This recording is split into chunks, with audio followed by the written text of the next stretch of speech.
Hello and welcome. You're watching UATV News with me, Ksenia.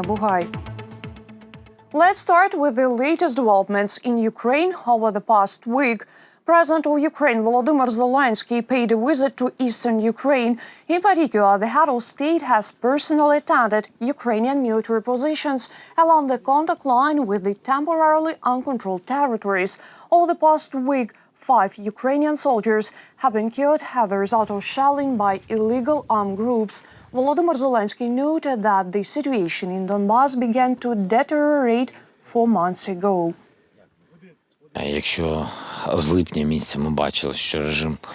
Yet in July, we have observed the adherence to the ceasefire regime. There was a considerable decrease in the amount of violations. There were almost no lethal cases at all. However, since the beginning of the year, 26 deaths have been already recorded. 26 lives were lost. In response to the movement of the Russian troops and heavy weapons to the Ukrainian borders, the United States is considering sending warships to the Black Sea. Thus, the U.S. Department of Defense wants to demonstrate support for Ukraine against the backdrop of Russia's military aggression. The Canon Institute, which studies post-Soviet countries, said that the rhetoric of U.S. President Joe Biden regarding Ukraine is different from their predecessors.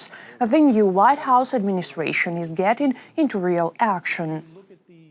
I think a lot of U.S. policy remains consistent in the sense that the United States, of course, supports Ukraine's sovereignty, its territorial integrity, its democracy, its fight against corruption. That hasn't changed from Obama to Trump now to Biden. But there are 3 big differences today. I think one is tone and messaging. Obviously, President Biden, confirming when asked, is Vladimir Putin a killer, is very different than Donald Trump kind of pushing back and saying, well, we're killers too. There are lots of killers, et cetera. And, seeking to have a kind of friendship with Vladimir Putin. I think second is this idea of pushback and the capacity to push back. Yet another Russian fake. The Kremlin is trying to use the information about the death of a 5-year-old boy in the Donetsk region to discredit the armed forces of Ukraine. This was stated by Deputy Commander of the Joint Forces Operation, Eduard Moskalyov. According to him, the Ukrainian military are not involved in the death of a child in the temporarily uncontrolled territory. In turn, the illegal armed groups to continue shelling peaceful settlements. The armed forces of Ukraine have nothing to do with the death of the civilians. At the same time, Russian propaganda doesn't comment on the facts that are taking place here. It concerns the period from January the 1st to April, when they were shelling settlements. Over this period, about 10 shellings of settlements were recorded, and the last of them occurred just recently when the settlement of Vodiane was shelled from 122mm artillery. All the fakes about crucified boys and other scary stories about the Ukrainian military invented by Russian propagandists will be stopped. Lies that the Kremlin media has been actively spreading for 7 years will be busted at the official level in Ukraine.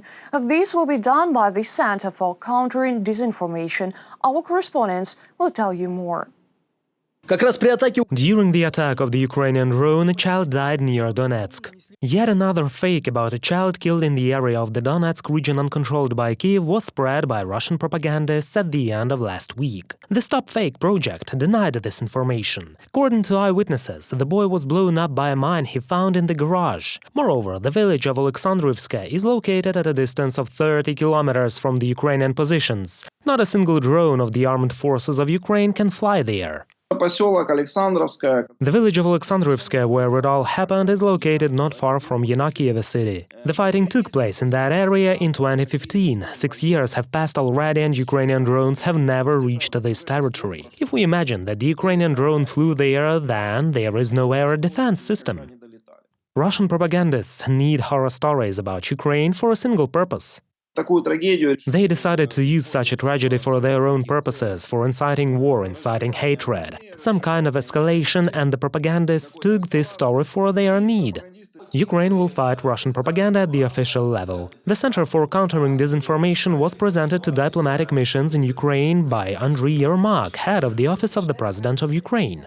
На жаль, Україна стала Unfortunately, Ukraine has become a real center for testing false information, especially on the part of the Russian Federation. And this applies today to not only events in Donbass and in the occupied Crimea, but it concerns almost all spheres of life. We are talking about vaccinations, tensions of the recent days, as well as about concentration of Russian military personnel along the Ukrainian border. This is how Polina Lysenko outlined the main mission of the Center for Countering Disinformation. Along with the aggression, armed aggression on the east of our country, we have an incredible number of information attacks.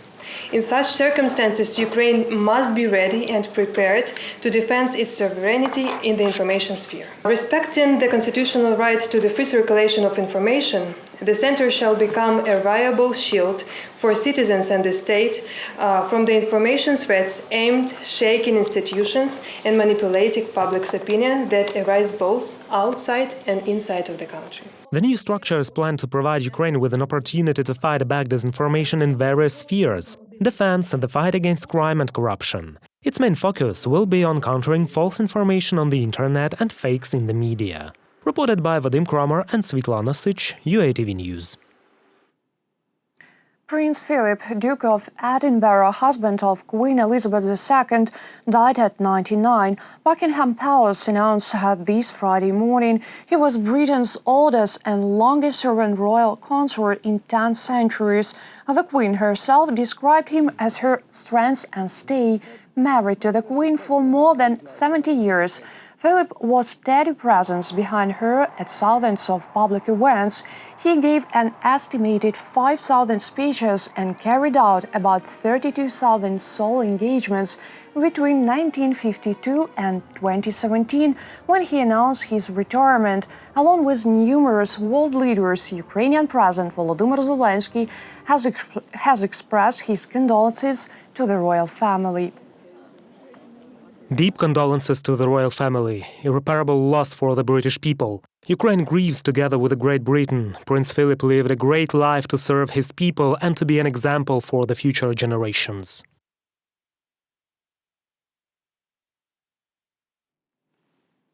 Investments, large-scale building and preparation for the World Football Cup 2022. Those were the main topics of the official visit of President of Ukraine Volodymyr Zelenskyy to Qatar on Monday. This is the second Gulf country visited by the head of state over the past 2 months. Our correspondent has more details on the president's trip. Ukraine and Qatar are likely to become key economic and business partners. This was stated by President of Ukraine. The success of the future cooperation between the two states was confirmed by the results of the meeting with the Emir and Prime Minister of Qatar.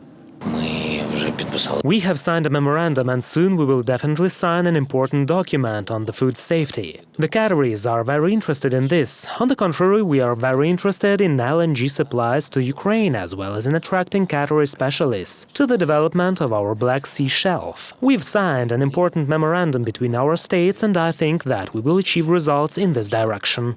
Economy, security, infrastructure development are areas in which both countries are revealing common interest. Volodymyr Zelenskyy invited Qatari colleagues to participate in a large-scale great construction program, for instance, in the construction of a beltway around Kyiv.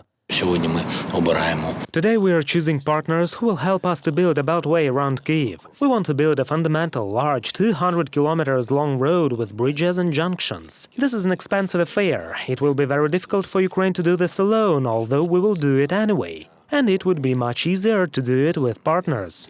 The banking sector, hospitality, air and rail services are industries that can attract investments and specialists from Qatar to Ukraine. In turn, Qatar has already recognized Ukrainian sailors' diplomas and signed an agreement with Ukraine on joint cooperation during the World Football Cup in 2022. We have signed all the documents and our police officers will help to ensure security in the streets of Qatar during the FIFA World Cup. I think that we should be proud of such things.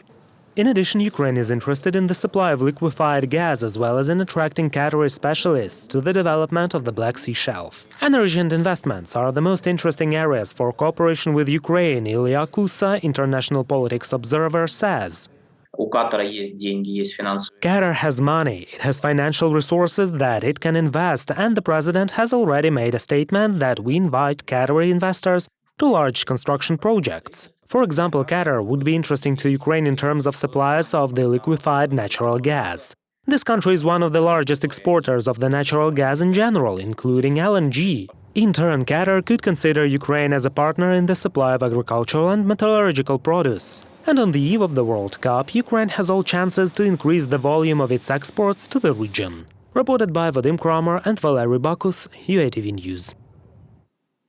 The president signed the law on the all-Ukrainian referendum, thus providing Ukrainians with the opportunity to resolve state issues independently. Amendments to the constitution and issues of general legal importance may be submitted to the plebiscite. Questions that contradict the basic law and the norms of international law remain under the ban, including taxes, the country's budget, amnesty, and territorial integrity.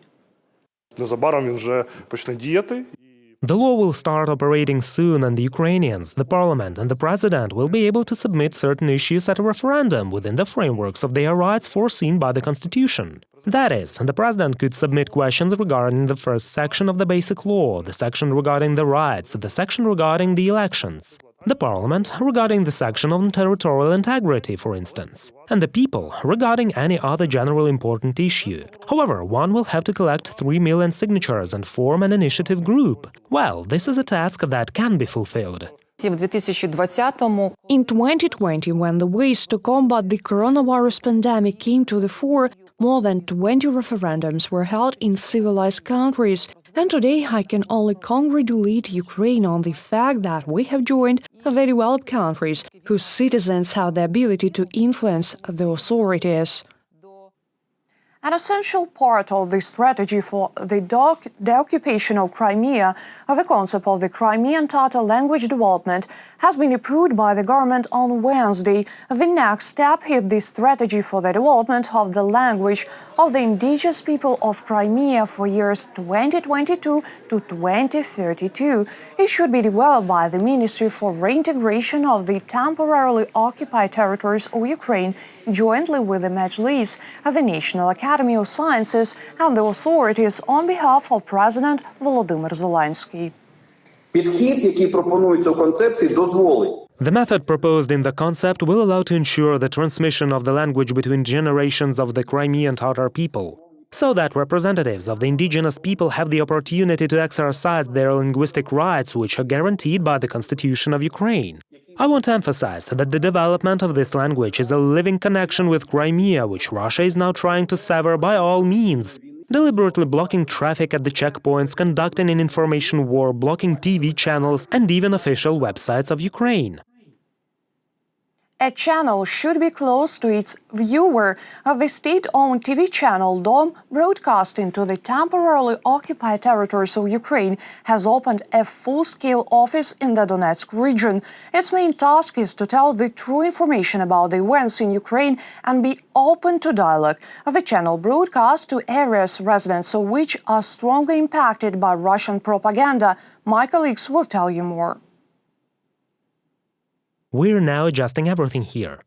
The first regional office of the Dom TV channel was opened in Kramatorsk. The office is equipped with everything local journalists may need to create content for residents of the areas of the Donetsk and Luhansk regions controlled and uncontrolled by Ukraine, as well as for residents of the occupied Crimea. Thus, we become closer to our audience. This is very important because broadcasting from Kiev is one thing, but being close to the temporarily occupied territories is another. People who come here often stopped in Kramatorsk because now it is the main city of Donetsk region. We are also going to open an office in Kherson, as we know that it is a hub city for people who travel to Crimea or leave it. We're also going to open offices in Mariupol and Severodonetsk. We need to be closer to our viewer. It is very important.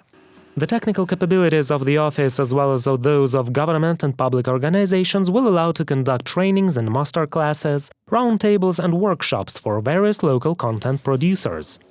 Теперь больше контента, очевидно, больше. From now on, there will be more content, more reports, more materials from Donetsk and Luhansk regions. Kherson and Mariupol, all this is being done to improve the lives of ordinary people living inside a conflict, a humanitarian crisis for 7 years already. And we want to do more journalistic content and materials about the life of ordinary people, so that as many people as possible, both in Ukraine and all over the planet who speak Russian, know about them. On the very first day of work, top speakers were invited to the studio to participate in a marathon on important social and political topics. People are concerned with a number of problems which haven't been resolved for years. The lawyer's office is also planned here. There they will provide free legal assistance to everyone who needs it.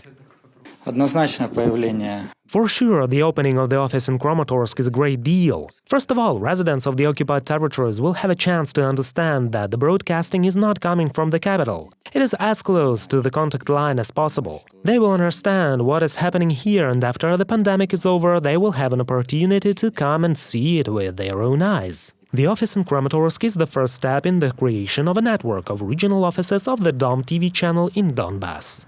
Reported by Vadim Kramer and Alena Hramova, UATV News.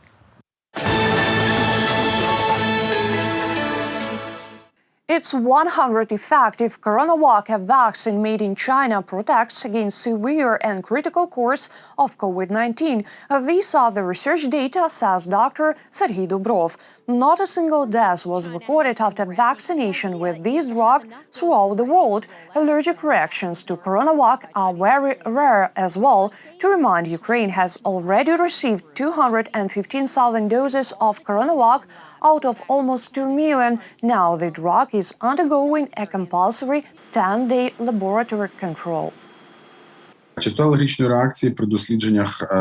The frequency of allergic reactions during the study of the Sinovac vaccine was no more than 0.3%. At the same time, not a single case of severe reactions, death, or anaphylactic shock was registered. We can talk about high efficiency and safety of this vaccine given the data published on the basis of clinical studies. Ukraine will receive 10 million doses of Pfizer vaccine against coronavirus. On Tuesday, President of Ukraine announced that the contract for the supply of the drug was signed. The head of the state has personally negotiated this issue with Pfizer chief executive officer. I believe that it is a very important day for Ukraine and Ukrainians. We have signed an important contract with Pfizer for the supply of 10 million doses of their vaccine to Ukraine. It was a difficult thing to do, and I want to highlight the role of Pfizer's CEO. I had a conversation with him on February the 8th, and he promised that he would do his best. And I believe that he did it. I thank him on behalf of all Ukrainians. We are all waiting for the delivery of this vaccine. 19,676 people got infected with coronavirus during the last day in Ukraine. The leaders in daily growth are Kyiv, as well as Dnipropetrovsk and Lviv regions. 419 people died. 4,936 patients were hospitalized with complications, while 11,221 recovered. The Ministry of Health has updated the COVID-19 treatment protocol. Now, patients who have a mild form of the disease are prohibited from using antibiotics.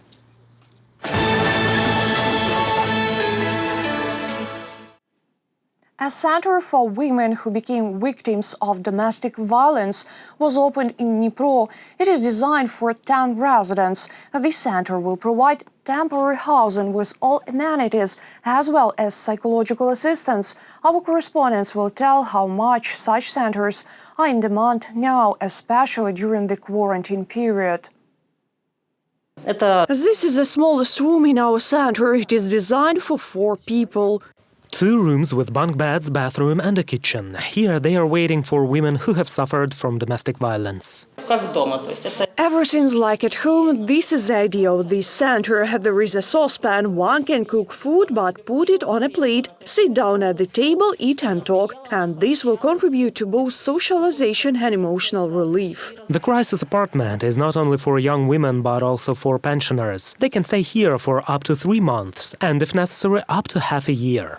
It is important that senior women can come here. Unfortunately, there is a big problem when women suffer from the aggression of their sons and their grandchildren. Unfortunately, this is our reality. Over a year of quarantine restrictions in the country, the number of calls to the hotline and to the police concerning domestic violence has doubled. The center will help to restore documents, find a job and provide psychological assistance. Here in this center, 10 women who suffered from domestic violence can stay at the same time.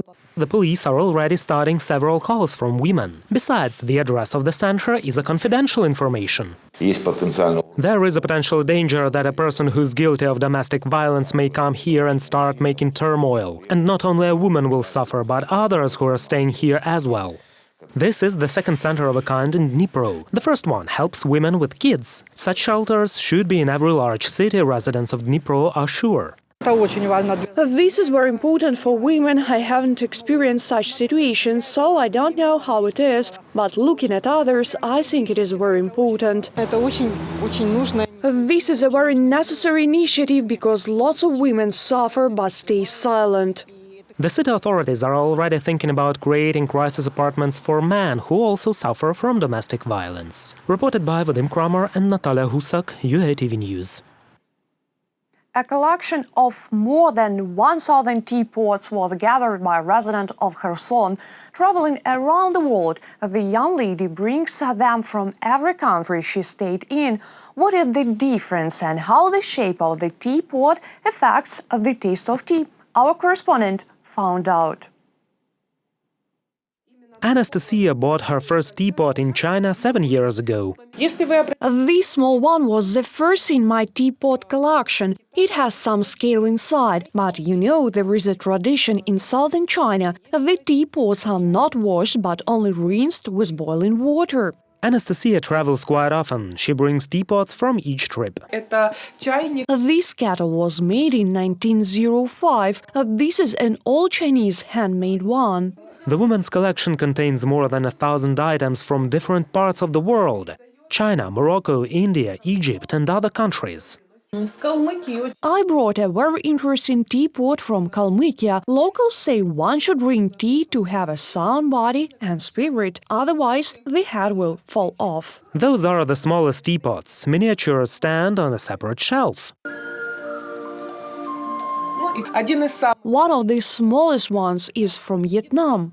They are made of cast iron, porcelain, jade and clay. Each teapot has its own story. This is a double-deck teapot. In Turkey it is called a kaydanlık. Why too? Because in Turkey they believe that a teapot, like a small glass, must have the shape of a woman's waistline. Anastasia's husband, Alexander, has also become interested in teapots. He adds his own teapots to their home collection. When we were in Montenegro, we really liked this kettle and we could not pass by.